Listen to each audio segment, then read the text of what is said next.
Hey, welcome back for another episode of Something for the Culture.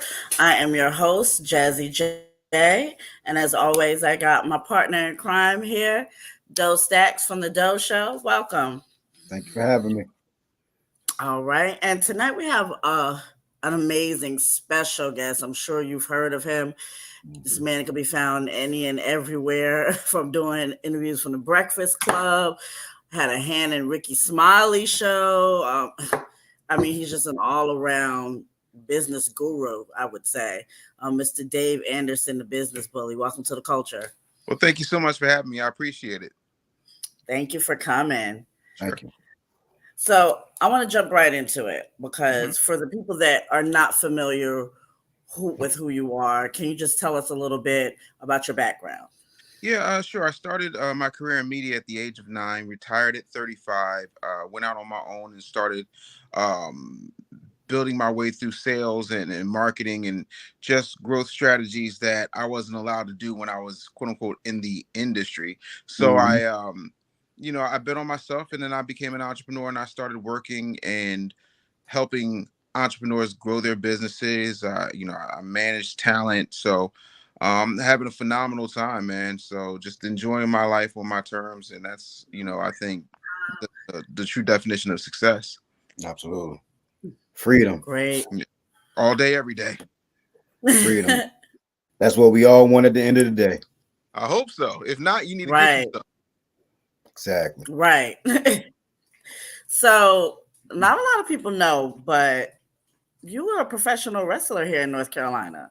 That's true. I am the 2-time NCAA World Heavyweight Champion, 3-time NCAA Tag Team Champion. You do your research. Yes, indeed. Okay, Hey man. now Hey, I'm a hey. wrestling fan. Yeah, man. I'm talking about from working with Rickey Smiley to being one of the starters of this podcast movement. Yeah. We Right. did research. Yeah. You had your hands on a lot of things early.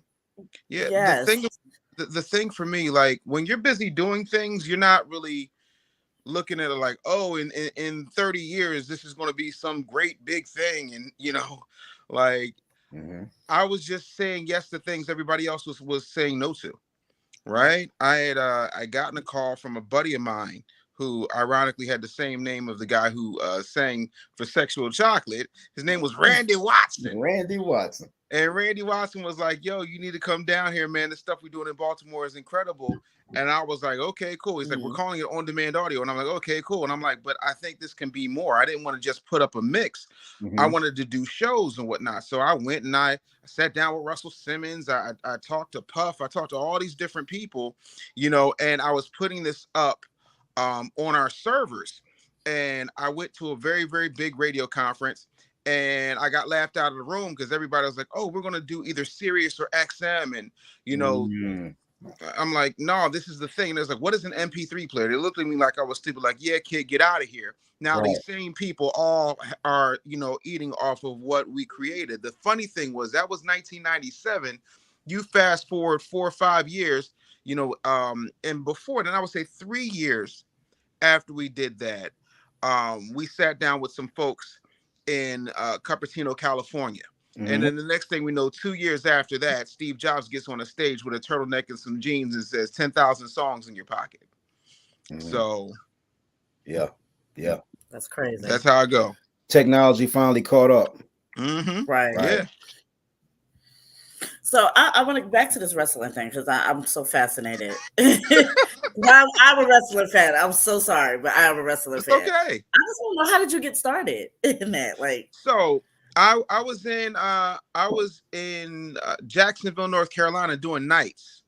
Mhm. And Johnny Lightning, who was trained by Shawn Michaels, um had started the NCWA and he was uh-huh. promoting just the show, I think either at a VFW or a bingo hall. I can't remember at this particular time. He's like, yo, you should wrestle. I was like, man, I can't wrestle. He was like, oh, no. I got a ring in the back.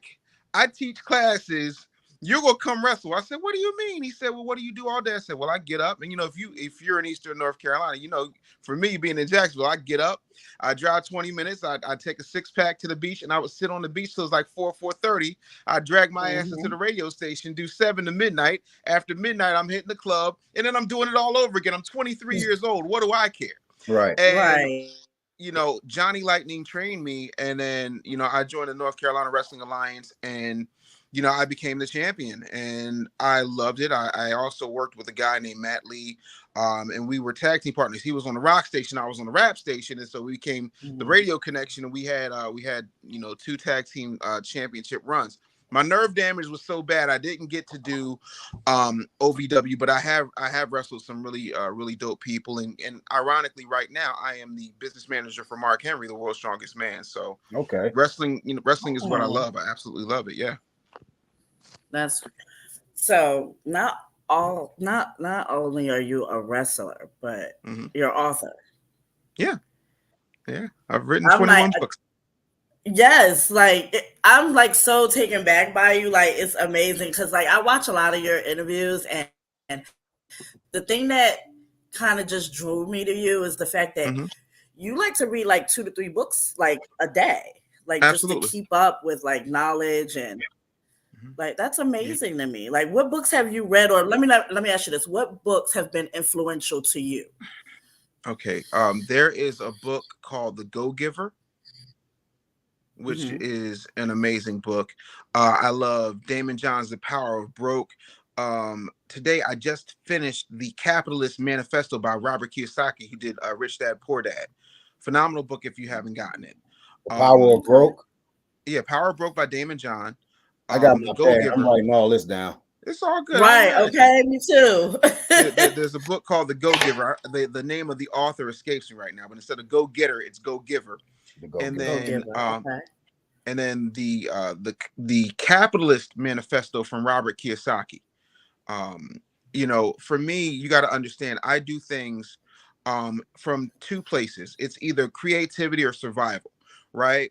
My father had early onset Alzheimer's by the time I was 17, and he died when I was like 25, 26.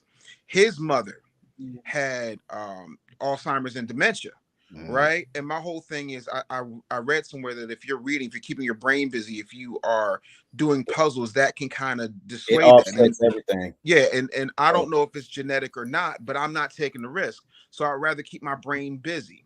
The drawback of that is I'm always thinking, and so like I do things like wrestling and comic books and stuff like that to just kind of relax my mind. But yeah, no, I read because I want to know. Like, I don't know. Like, I had an uncle who was a Buddhist, God rest his soul. He believed in reincarnation. I don't know if you come back or not. So if this is my one go round, I want to know absolutely everything I can know in order to put myself in a better position, in order to provide for my family better, in order to be a better business person, a better human, a better philanthropist. Anything that is going to better me and better my people, I can usually find in the confines of the book. And funny, it's not in any of the 15 seasons of Real Housewives of Atlanta. So you ain't getting no pertinent information there. None, except for what not. Okay, none whatsoever. I don't watch any of that, brother. No. And I do a movie and TV podcast, and I still don't watch any of it. It rots your brain, man. My whole thing is I tell people all the time, think about it. All those shows come on basic cable for basic people to act like basic bitches. Like, at what point do we not realize that the library is never crowded? The bookstores ain't never crowded. You know what is crowded, though? Stupid ass concerts. You know what is crowded? Instagram. So for me, nightclubs. Yeah, always. And a good friend of mine, Bishop Joseph Walker out of Nashville, says the one thing that you ain't never gonna find if you're looking for your king or your queen is in the club, because ain't nothing but Jackson Jokers in the club. That's true indeed. And I'm a 46-year-old married man, so I like last time I'm in a club is if I'm DJing it, and that ain't happening. So okay, right. I got a one question that I did want to ask you. Sure. I saw that you're heavy on entrepreneurial and mentoring and mentorship and things like that. What's the number one mistake that young and up and coming entrepreneurs make? Wow. The number one mistake is the 3 words that will kill any entrepreneur before they get started. I got this. See, the TV, Shark Tank, The Profit, all these shows make you feel like it's easy, it's simple. So a good friend of mine named Mindy is the casting agent for Shark Tank. She has casted all 15 seasons of Shark Tank. So she was there from the beginning. Any shark that has ever been on that show will ever be on that show. She had to go through she's her. seen them all come and go. She's seen every last person come and go. And the funny thing is, you see an 8-minute segment, maybe even 15, but those people are on that stage for 90 minutes answering questions. You're getting the highlight reel. It is literally Instagram for entrepreneurial television. And so what winds up happening is you start to think that, oh, well, they can do it, I can do it. Or you see somebody that you grew up with who was popping and they wasn't nothing in high school. So you like, I was better than them in high school because I scored 4 touchdowns in a single game. I can go out here and bake cookies. No, boo-boo cakes. You can't just bake cookies. It's not as simple as that. If that was the case, your grandmama would be as rich as Donald Trump. Everybody would bake cookies. So you got to understand the best thing. And I tell people, like, man, you so smart. You so knowledgeable. I don't know a damn thing, right? The only thing that I know is there's stuff I don't know, right? I have a mentor who is a billionaire. You want to know why? Because I ain't a billionaire. So in order for me to understand what it means to go from millionaire to billionaire, I got to have the ear of a billionaire. And then that's when I shut up. I be in that country club, and the only thing blacker than me in that country club is the napkins. And I'm sitting up there and I'm taking copious notes, either in my mind or with a pen or on one of my phones, because it's not the time for me to be talking. It's the time for me to be listening and understanding and digesting information. Right? Like, Doe, you watch football? No. You're familiar with the NFL? Absolutely. So you know who Roger Goodell is? Of course. My mentor put him in that job. Wow. The end. So, Yes. like, you got to start realizing that, you know, the thing that we're taught, especially when I see young entrepreneurs, aspiring entrepreneurs, is everybody got to be on the same level. No. That's the quickest way to get dragged down. Everybody who got a crew is broke, or everybody in the crew is suffering while the main guy or the main girl is winning. No. You have to elevate. You have to be in a room with people who are doing better than you. If you're the best person in the group, you're in the wrong group. You'll be sucked dry. You're in the wrong and not group. In a good way. That's true. Let me ask you, you had this book called Sell It Like Jesus. Can you tell us about that book? Yeah, sure. I've been black my whole life, so about 46 and a half years now. And the one thing that I know is every week, $32 million in tithes and offerings is collected in the black church. Talk that talk, George. Literally, the Catholic Church has so much money. They literally have rooms paved with gold, and they have an army that protects them. So I believe it's a Swiss Guard, if I'm not mistaken. It's been a while since I've read up on the Vatican.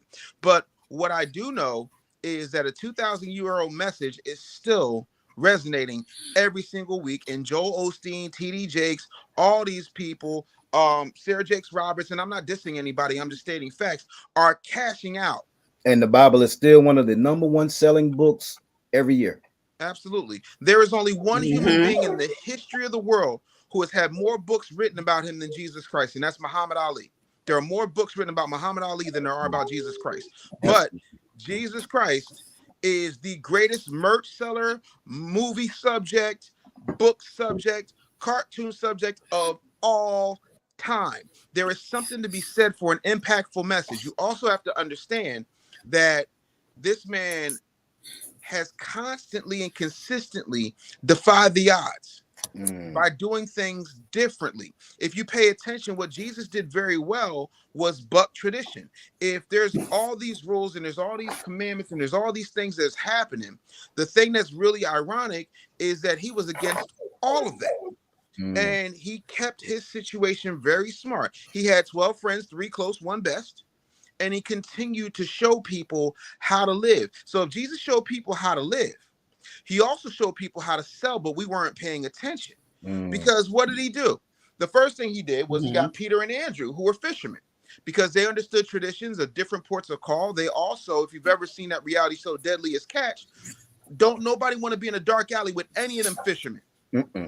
That's it. They get busy. Right. That's it. And when they came for Jesus, Peter got busy. That's the whole thing. So you have to understand that when you have somebody who's showing you how to move and saying, hey, come with me, I'll make you fishers of men. Pick up your bed and walk. Like, he's telling people what it is to move with integrity, but he's also forcing, in every miracle, somebody had to take action. Right? When he rose Lazarus from the dead, he said, Lazarus, come out. That means Lazarus had to jump back in his body and come out. He told that man, take up your bed and walk. There's always some action involved. When he told Peter to meet him on the water, he told Peter to come to him. He didn't just float him up out the bed, off the boat, and into the water. He literally said, Peter, walk out to me. So even in getting your miracle, you got to put in the work. Also have to put in the work. There has to be some effort. It's what my mama would call audience participation. And that's the thing. So if Jesus is somebody that can convince you that there's no way to heaven or no way to God but through him, some 2,000 years later, and you ain't never seen the man. Nope. That tells you that there's something in convincing somebody in a righteous way that you have what they need. And this is the only option. And so that's why I wrote Sell It Like Jesus, because I saw so many people who call themselves Christian. Oh, Lord, it's the devil if you make money. Oh, Lord, I can't do that. I don't want to be seen as Simon. I don't want to be talked about. Oh, Jeebus. And I'm like, oh, no. We're not going to do that. I'm going to show you who Jesus is in this context. And that's why I wrote that book. I usually write books as answers to dumb excuses that people give as to why they can't do something. Well put. I try. Well, I have another question on the entrepreneurial side of things. Sure. What's some good advice that you would give to up and coming entrepreneurs, or anybody that has some things solidified and wants to scale up? First things first. Examine your circle, and I mean, take a piece of paper.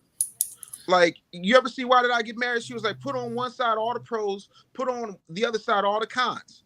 I'm going to take it a step further and say, write the pros, write the cons. But then on the third part of that paper, you need to write, what is this relationship doing to me? Is it lifting me up? Is it affirming me? Is it putting me in a position to win? Is it getting me in rooms that I can't get into on my own? Am I being talked about in a way that affirms and edifies me? Or am I being talked about in a way that tears me down? Or they think that I think that I'm this, right? And if you don't examine your circle will square you out of position. That's the first thing. The second thing is, stop looking for the government. Stop looking for a leader. Stop looking for somebody else to get you out of your situation, because I don't know if you know this or not. You out here on your own. You was born by yourself. Right. My wife a twin. She came out first. When she faces God, she gonna face God by herself. Not with her husband, not with her kids. She gonna face God by herself. So at the end of the day, you have to start trusting you a little bit more, right? If you have a vision inside your heart and it won't quit, it won't stop, then that's God telling you that, hey, this is your purpose. And even with that, you also have to understand that if you don't do it, you're going to wake up one day and somebody's going to do it. You're going to be like, damn, I had the same idea. Yeah, that was your idea. You didn't move. So God said, oh, okay, he's not going to be obedient. Cool. She's not going to be obedient. Cool. Watch me throw it in her face then. And if you think I'm lying, there is biblical evidence for what I'm saying. Go to the book of Exodus, right? And then go to the part where Moses gets to see the promised land, but he does not step foot in it. And then Joshua takes over for what Moses was supposed to do. That's why Joshua fought the battle of Jericho. So the thing of it, he got kill again, But in all seriousness, that's the truth. God will always find a way to get his mission done, with or without you. So you can be obedient or you can't. Also, stop telling your dreams to people who cannot understand. I'm not Stevie Wonder. So I'm not here to interpret to the blind what it means when I see us in the park. Like, I'm not here to try and show you a vision that you don't have eyes to see. Right? Right. That's true. Also, stop telling people what you're going to do until you've already done it. It's too late for them to put a monkey wrench in it. Y'all put your plans out on everything. You put your plans out on Instagram, you put your plans out on Facebook, you put your plans out on the podcast, you put your plans out on paper, then you take it to the bank, beg the bank for money. They tell you no, say it's something wrong with your credit, and then somebody named Rabinowitz, Jenkins, or Smith is running out here with your same idea because you had to submit and turn in the business plan to the bank because they're not for-profit organizations that have investments in the other things, including investments in inventions and ideas and other businesses in order to diversify their income. No, I'm just a crazy conspiracy theorist with a turban on. So don't listen to me. Sure. But if you were, that would be my advice. And lastly, that was very sound advice. Lastly, stop running from technology like a caveman from fire. It's here. And don't tell me how hard it is to learn because your dumbass learned how to use an iPhone. Your dumbass learned how to get on the internet. Your dumbass learned what it meant to not have a beeper anymore. So all of a sudden now, because it's intimidating in the AI and the virtual reality and the interwebs and I agree. Stop. Knock that off. You sound silly. And it's one of the biggest things about us is we're afraid of the wrong things. We're not afraid to go out here and act like park apes on social media. We're not afraid to sell our dignity, for $20,000 a season on a reality show. But we're afraid to learn a new skill that will empower us and set our families up for success. I don't get it. So knock that off, embrace technology and move with it. And if you need help, get somebody who's more intelligent, more powerful, and in a better position to coach you. That's it. And pay them what they weigh. That's it. Gotcha. Jazz. I agree. So I want you to tell us a little bit about, because you were like a major driving force with the Rickey Smiley Show, with syndication and everything. Could you tell us how everything started with that? It was I'm laughing because things always happen in a weird way. So I was at a crosstown station called K104 in Dallas. I got fired from that station. 9 times out of 10, I get fired from a lot of stations because 1, I want to do things my way, or 2, somebody's afraid I'm gonna take their spot. And for me, I was like, okay. Ironically, I took some time off because at this point I've been so used to. I've been in this game since 1987.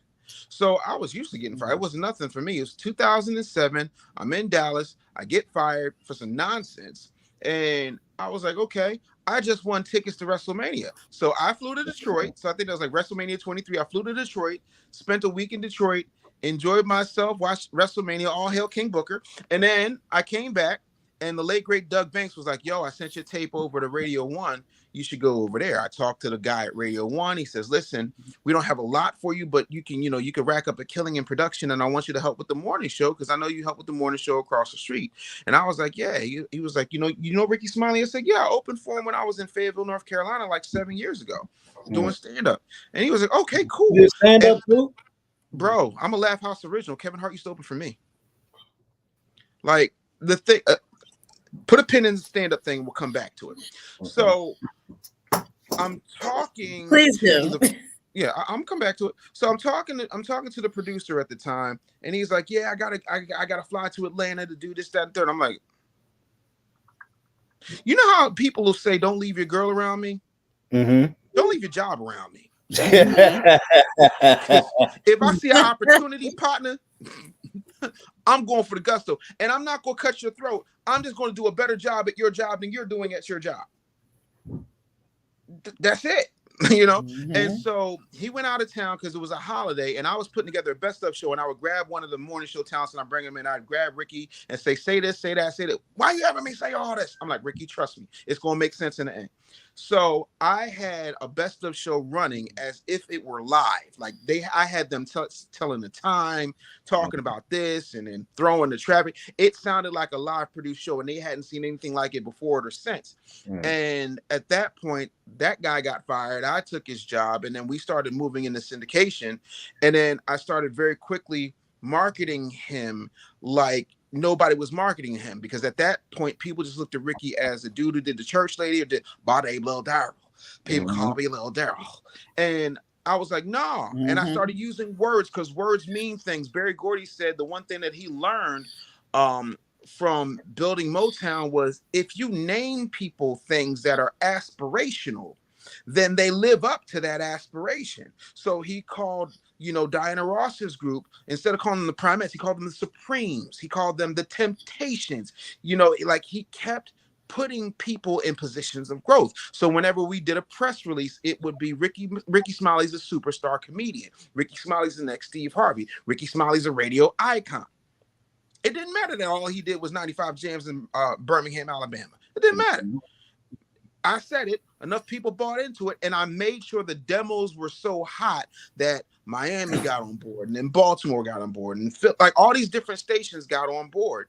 And we kept rocking and moving and rocking. And towards the middle of my tenure, I was like, yo, we need to do something a little bit different. So I hired a kid who was doing animation. So we were doing animations on YouTube. We would take little clips of the show, give him the audio, and then he would animate what was happening and add stuff, break it through a wall, that kind of stuff. And then after that, I said to Ricky Anderson, no relation, but Ricky Anderson was Ricky's agent at the time. I don't know who Ricky's agent is now, and it's not important. But Ricky Anderson was also Monique's agent.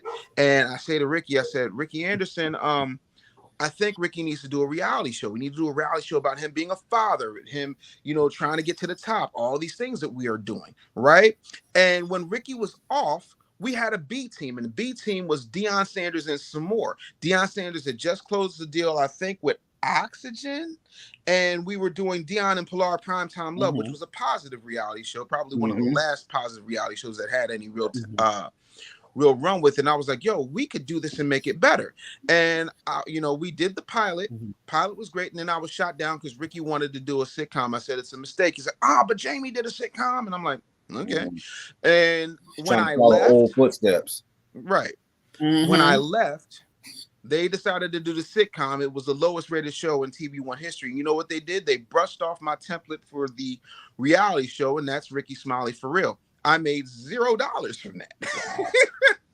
That's why you got to be careful where you give the damn information or the damn blueprint. Yeah, but in all fairness, I was a 28-year-old kid. I did not know what I know now at 46. And the other part of that is I have $1 million ideas every single day. So, to me, if that was my only opportunity, I'd be sitting there mad, burying myself in the bottom of a bottle or something. But look what I've done since then. And that's the thing. People get caught up in one particular moment because it has a name attached to it and not all the other things that I have done, And so that's how that happened. It was an amazing thing. But for me, it was just another top tier talent that was in syndication. But you got to remember, I'm a student of Wendy Williams. I put DJ Clue in 230 markets. So morning show was nothing. I've been doing mornings since I was 19 years old. So how did you fall into that? Huh? How exactly did you get into radio? Oh, okay. So I had some racist teachers when I was 9, 10 years old. So it's 5th grade. And they would have me come in and write out their answer keys and whatnot. Imagine you in a race with a bunch of, 8-year-olds, but you 30 or however old y'all are. I don't know how old you are, right? You know how frustrating it is to run with 8-year-olds when you 30? There's no real competition. You bored. You already finished. You've been there, done that, got the t-shirt. I am the son, grandson, nephew of teachers. So what they was teaching, I get that at home. So I was bored and nobody was listening to me. They would not let me take the test to skip, And so I got frustrated. So my mom, being a teacher, didn't understand my frustration at the time. And so she was listening to these teachers he just don't want to do the work. He thinks he's better than the work, to stand the third. My mom was like, well, I got to punish you because you're supposed to do your own work. But you got to understand that even if you know something, you still got to do the work because that's the way of the world. So she took everything out of my room. Now, my brother was 7 years older than me, so he had a job, and he had a job. Take that for what it is. So he snuck me in a phone, and he snuck me in a small little radio, and so I'm listening to the radio, and there was this show, and it had Curly Neal from the Harlem Globetrotters on it. It was a show like based in kids. It was called Kids Corner. I call in on the show, and I'm like, yo, I remember this move you did. And you did this, and the basketball wound up in the dude's shorts. He was like, yo, I haven't done that move in 6 years. How old are you? I said, I'm 9. He was like, so you remember something when you was 3 years old? I said, yeah, I remember like it was yesterday. Mellark Lemon passed you the ball, and the next thing you know, the ball, I don't know, you threw it up, and the next thing you know, it was in the guy's pants. I don't know how you did it, but I was blown away. And Curly Neal said, I don't know who this kid is. I don't know if he's lying, but y'all need to hire this kid. So they called my mother the next day. And my mother was like, well, that's impossible because my kid's on punishment. He don't have a... So after the swelling in my behind went down, I got my first radio job at 9. That's how I got into it. That's big. That's big. Yeah. That's amazing. Yeah. So I want to circle back to you doing stand up. Sure. Because you mentioned Kevin Hart. How did that start? How did you get into that? Because I mean, like you've been, it's been pro wrestler, business bully, like, yeah, it's amazing. You know, Captain America says, if you take away, it says to Iron Man, if you take away your suit, what are you? Billionaire, genius, playboy, philanthropist. The thing for me is, I'm always saying yes to stuff most people say no to, right? A lot of times, opportunity is disguised as hard work. Now, listen, when I tell you, I didn't try to go out here and be some kind of crazy innovator. That's not what I was on. I was a kid in college working at Radio 1 as an intern, right? They put me in promotions because I was supposed to have an internship with the morning show, but the producer was a hater. Mm-hmm. And anyway you slice it, I bumped into the morning show host, said, listen, if you need anything else outside of promotions, I'm your guy. And so he would have me do little stuff and this, that, and the third. That producer had gotten mad, was like, oh, so you want to help the morning show? Be here at 5 a.m. And I was like, cool. So I already knew what everybody in the morning show, how they like their coffee, how they like their tea, what they like for breakfast. I had all that stuff. 4:30, I had their morning show prep. I had absolutely everything they needed. That guy was gone in 6 months and I was producing his show. Now, the reason that that's important is the morning show comedian was a guy named D. Lee. D. Lee bought the Laugh House in Philadelphia, world famous Laugh House. It wasn't world famous when he got it. It was a David Brenner Laugh House, and he had Laugh Houses all over the country. But the Laugh House in Philly became iconic, and that's when I really got my first taste of entrepreneurship outside of my family. Like my mom was an entrepreneur aside from being a teacher. My dad had a corner store, but seeing a binder full of checks and seeing, you know, how the magic trick wasn't the comedians on the stage, it was the liquor and the food. So you can give away the tickets, the real money's in the liquor and the food. So I'm learning all of this, and I'm the warm-up guy because that's how I started, you know, doing stand-up just by doing warm-ups, you know.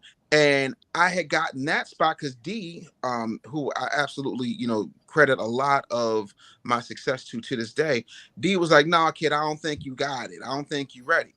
There was a contest at the university I was at called Temple University. It was a contest. And a guy named Ray Gordon was like, listen, whoever wins gets to open up at the Laugh House.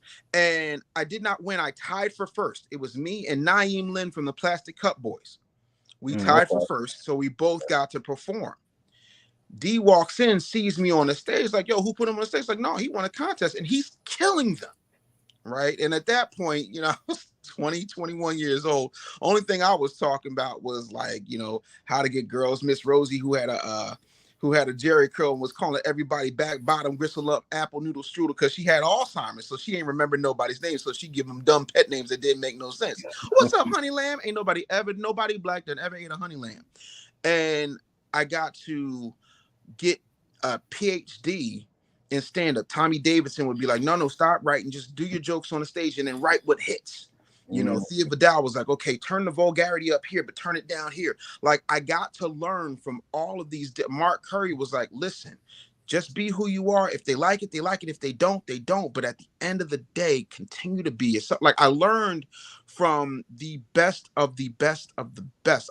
Listen, I got my first stock joke, I think, from Michael Collier. I can't say it on this show because it's horribly inappropriate.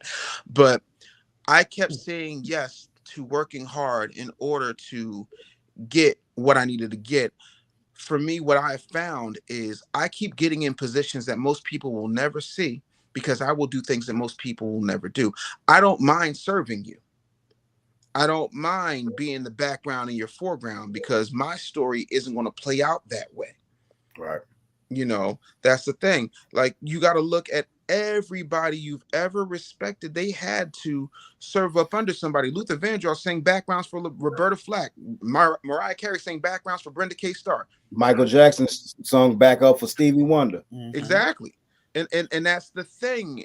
Right. You got to be okay with that, because it's college, it's grad school, it's learning in real time. And so, you know, for me, I got a lot in here, and I want to push it as far as it can go. Anybody can learn something and give it back to you on a test. I want to get the test and then get the lesson. And so I put myself in very uncomfortable positions all the time in order to find my way to success. And I don't know what success looks like from 1 minute to the next. I just know that it's successful.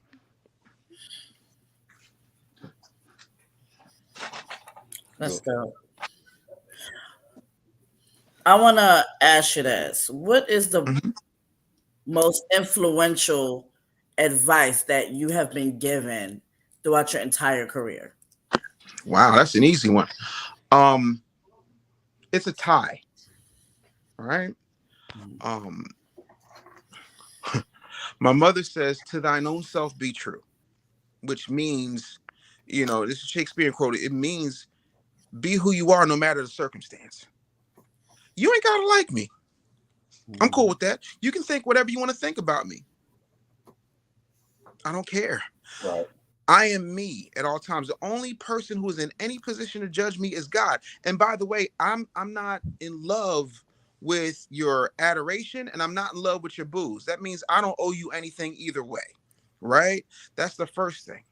When I married my wife, I was 561 pounds. I'm 249 pounds now. If you're doing the math, that means I lost 312 pounds. And thank you. And I used to get really upset about it, right? Not that I ever cared about my weight, but when you're in a different situation, you evaluate all of your situations differently. Do you understand what I'm saying to you? I do. And I remember I was doing speaking engagements, and I ain't trying to be funny, but I don't like no ugly woman. I can't be with no ugly woman. Shout out to the ugly women. Love you. Will never be with you. My wife is stunning. I listen. You ain't never ever. You understand what I'm saying? But this is when the advent of Twitter started, and I would do these speaking engagements, and then I would look at who would tag me in the things that they would say. They were like, "Yo, how his fat ass get hurt? She a whole platter. What's up with that?" And one time it really got to me. And now, to put that another way, I'm probably a foot taller than my wife. So, you know, in a vulnerable moment, like, I just had tears streaming down my face.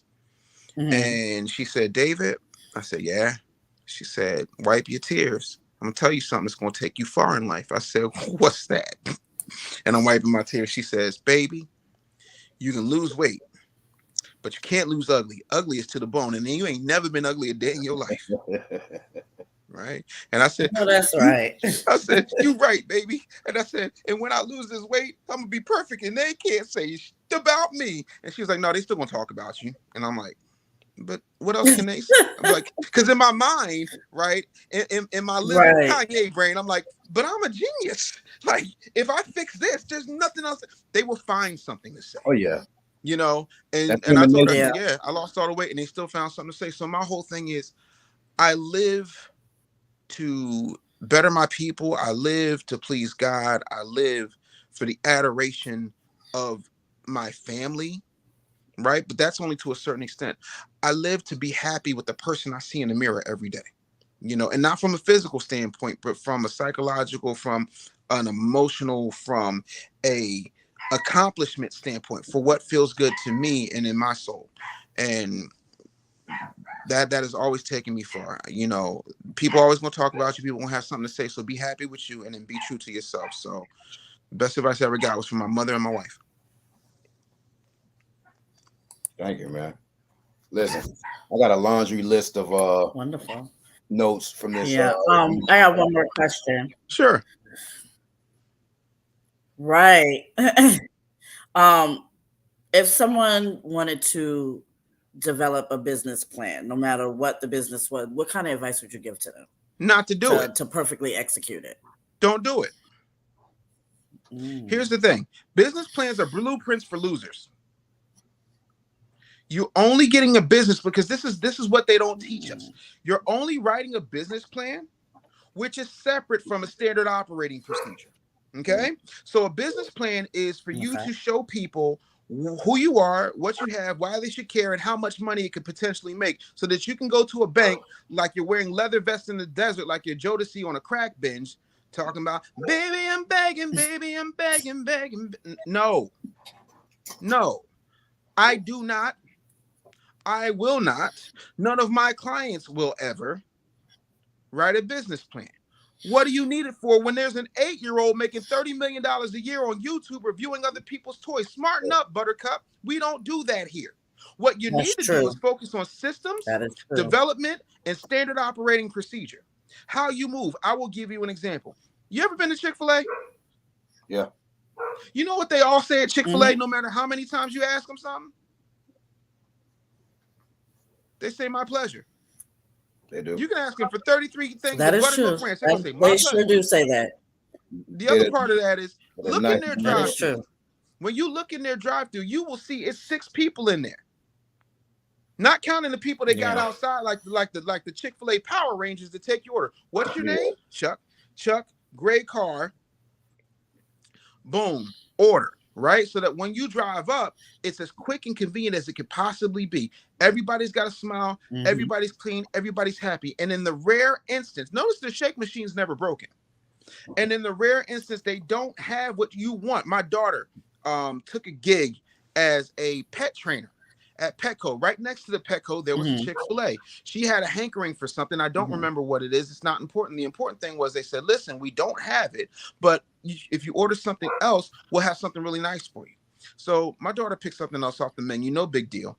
And what winds up happening is they gave her a coupon for a free combo meal the next day, right? And they gave us like a 25% discount on our order. You want to know why? Because that bought us back the next day. Yeah.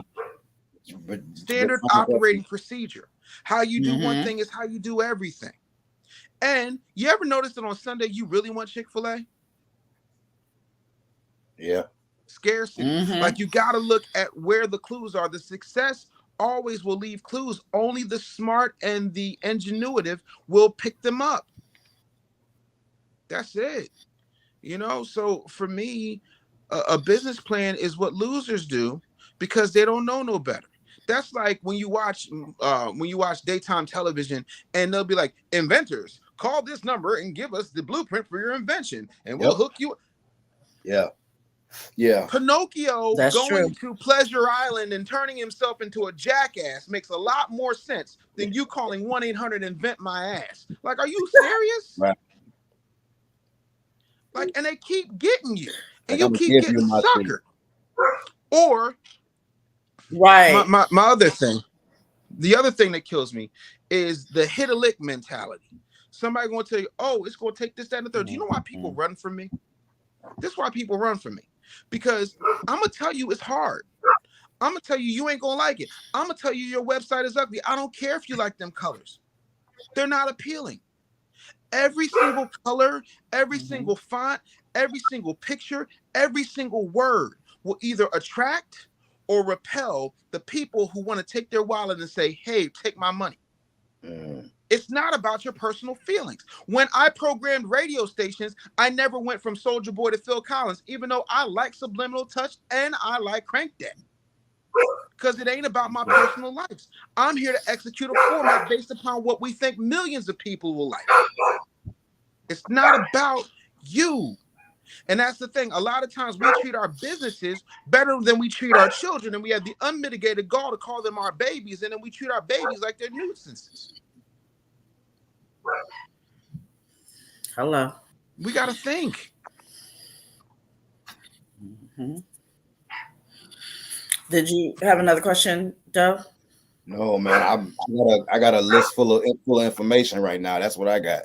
Doe, like, I'm done with this. Yeah. I can't take no more. No. I mean, no, I would honestly like really want to, like, I didn't know your wrestling background, and I'm affiliated with some wrestling podcasts, and I would love to have you come on to one of them. I'm not, you know what I mean? Like, I'm absolutely sure that you're a busy man, although you're free. You have The answer is yes. I'll do it. If I got the time, I'll do it. Like right now, like Mark Henry, he works for AEW, but it's WrestleMania season. He does Busted Open on Sirius XM. So like literally, I'm relaxing until Thursday, because after that it's nonstop. I'm out of the house 3-4 days out the week, for the next few months. Got you. Because, but I will make it happen. I followed you on Instagram, and I'll contact you there. It's Sure. It's the Dope Show 843. Absolutely. No, man. The answer is always yes, because here's the thing. The one thing that I wish I had more of when I was doing whatever it was I was doing, was stand-up, wrestling, acting, television, radio, whatever it was, I wish I had more people to say yes to me, even though they were busy or they were quote unquote on a different level, or somebody I admire or somebody that I wanted to learn from. And so I'm always saying yes, because it don't take nothing. My grandfather, who had a 6th grade education, would say, Dave, I say, yes, sir. He say, you know something? I say, no, sir. He say, I'm gonna tell you something. He said, when I'm dead and gone, you will remember this. And like, I don't know if that was some type of like neuro-linguistic programming my grandfather with a 6th education had, but he said, a candle never loses anything by lighting another one. Absolutely. He was like, go set the world on fire. And I was like, yo, that's true. You ever take a candle and light another candle? It don't burn no dimmer, no duller, no nothing. It just lit another candle. All I want to do is help you shine your light. So if that means I got to come do a couple of wrestling podcasts and tell you some stories or whatever the case may be, okay, cool. I got some time for that. Thank you, man. I appreciate that. Not a problem. I want to ask you this, because it's a question that we ask everyone that comes on the culture. Tomorrow's not promised on this earth. We can leave the earth at the nick of time. What would you want your legacy to be when you leave here? Wow. I'm gonna tell you, man. I jokingly tell my wife that on my urn, I wanted to say, here's the remains of Dave Anderson. He wish y'all would have listened. Like, the thing of it is, people go through my interviews, people go through my timeline, people go through old posts I make, and they're like, yo, how do you keep predicting stuff? You don't have to predict something when you understand how something's going to move. I have the unfortunate burden of foresight, so I see things differently. I predicted Toys R Us was going to close way before they ever looked like they were going to close. I predicted that Facebook would change and not be dominant anymore, and everybody told me I was crazy, right? I think for me, all of that aside, my legacy is my children. My legacy is my kids, right? I've got really gifted, phenomenal daughters. Like, I wouldn't know what to do with a son. Like, I'm sure I'd figure it out, but I ain't never had the experience of being a father to a son. But I can tell you, being a father to Black women, you learn so much about how important it is for daddy to be there. How much that validation, how much that involvement will make or break a child. And then the other thing, and this is extremely important, whether you have a son or a daughter, but especially if you have daughters, you have 2 things that you are shooting for, right? Because no matter who you are, you're going to mess your kid up. I'm sure you can find some things wrong with the way your parents raised you. I'm sure you got a criticism. We all do. And I'm going to tell you, the greatest thing that I want you to remember, if you don't remember anything else, when it comes to your daughters, you either can put your daughter on the pole or you can put your daughter on the couch. My advice to you is to aim for the couch at all costs. That's it.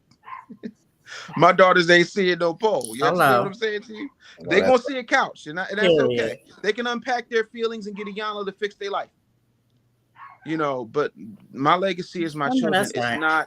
It's not, what record I set or whose career I built or who I helped, or how many books I've written, or how many books I'm going to write, or the things I innovated on that I'll never get credit for. It is the fact that I helped to create and cultivate life that will far outlive me. And then secondarily, by proxy, the people that I've helped retire, quit their jobs, build their dreams, do things that they thought were impossible. Like, that's what I want my legacy to be. I think I'm gonna spend that 267, bro. That's amazing. Yeah. Let me just say this: if nobody has told you thus far, you are a blessing to our community. I'm trying. A blessing. I'm trying. You're doing. You're not trying. You're doing. Right. You are doing. You not even that he's doing. He has done. Do not down yourself like that. You are doing, brother, and we thank you. I appreciate it. I think sometimes there's a level of this very small but very loud vocal minority that doesn't get it, right? Or they don't get it because they think that when I say something, I'm attacking them. And I'm like, no, I'm not attacking you. I'm attacking the thing that's attacking you. So you take the thing that's attacking you. It's like when Harriet Tubman, had a gun. She didn't have a gun because she was worried about the slave catchers. She had a gun because she knew that some of these Negroes would run back to massa when it got hot. And you had to pop that Negro. And the thing that people don't understand is there's a lot of us who are descended from the slaves that Harriet Tubman didn't get a chance to shoot. And it's so hard because they always think that everybody who is telling them that they could be better is the enemy. And the truth of the matter is the enemy is the one giving you that reality show. The enemy is the one signing you to that record deal. The enemy is the one telling you that, you a strong, independent woman. You don't need no man. The enemy is telling you that you need to go ahead and get your passport because black women ain't shit. Like, that's the enemy. Come on now. But we don't get that. So when I come along and I'm like, yo, the gender wars are for profit. Yo, these reality shows is making black women look bad. Right? Yo, you might not want to do that because that's not helping you get anything. Oh man, you was a hater, but don't you realize that I've been in the rooms with these people? Right. Don't you realize I've seen things like I've seen Hollywood. I've been in it. I know what it looks like. I'm not telling you something I theorized. I'm telling you something that I saw and ran away from. You sat down with the demons and saw it. Yeah, I was like, right. Yeah. I will say this, one very, very famous person that everybody knows. Your grandmama knows him, your daddy knows him, your mama knows him, you know him. Took me to a place and showed me his private jet and said, yo, you can have all this. All you got to do is this, and then tone down this, and then don't say that. And I was like, okay, all right. And I smiled and I got out of there. And I never looked back. You understand? Right. Because I'm not going to compromise myself. And if that means I got to take the stairs while everybody else is taking a rocket ship, that's cool. I'll see when I get there. Because that rocket ship's crashing right now. It always does. Right. You ain't getting past the firmament, but that's a whole nother conversation. Talk that talk, George. Right. Right. Don't say nothing else about it. No. Now, I would love to have you come back.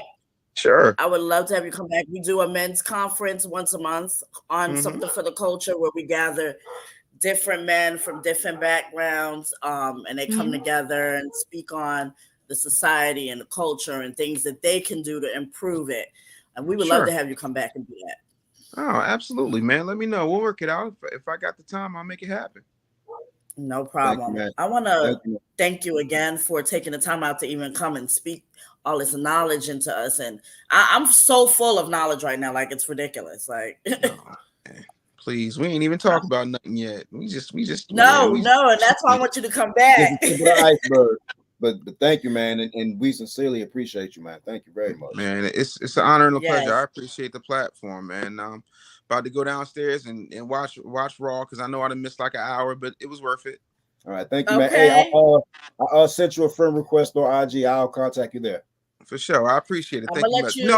No, none of them parties. Whoever said that, no, no, no, I have no, no, and that's all I'm gonna say. No.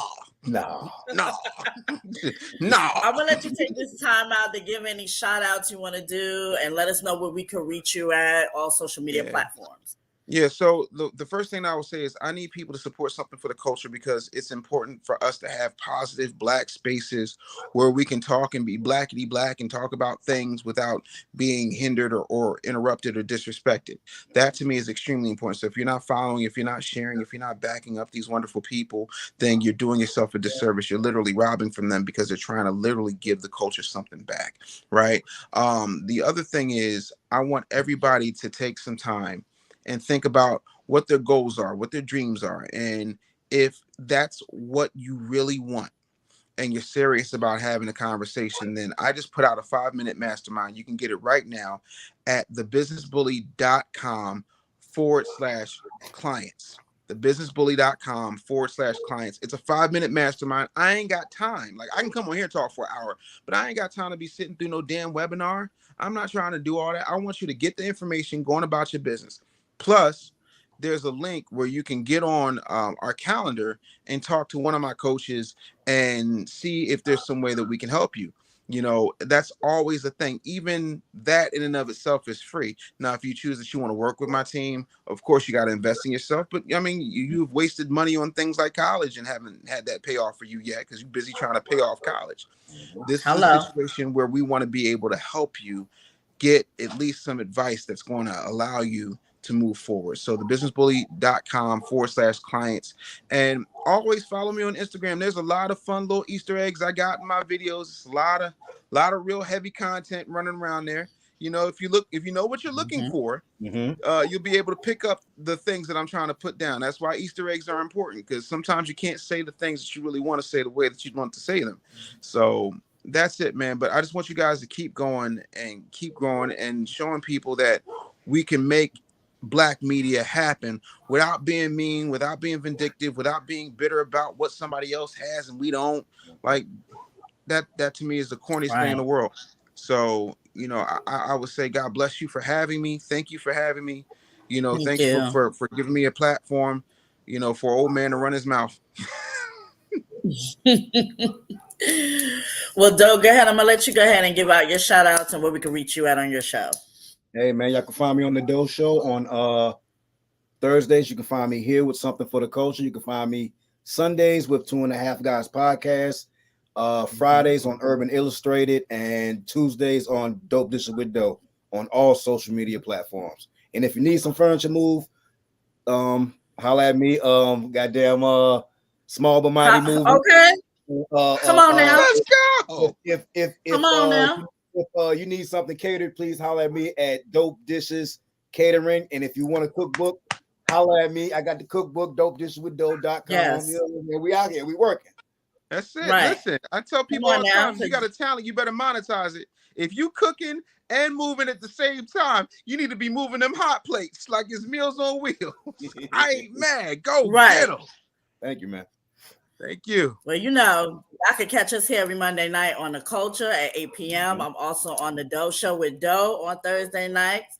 On Friday nights on Urban Illustrated. Sunday nights, I'm on 2.5 Guys podcast. And coming up, big announcement, hint, hint, hint. Wednesday night, we will be newly airing a podcast with Angela Fielder and Knowledge Born. So y'all look out for that at 8 p.m. So that is called Ratchetly Podcast. Y'all look out for that. So I'm Jazzy J, and thank you for tuning in. We will see y'all. Matter of fact, Wednesday night, we'll see you. Y'all have a good, blessed night.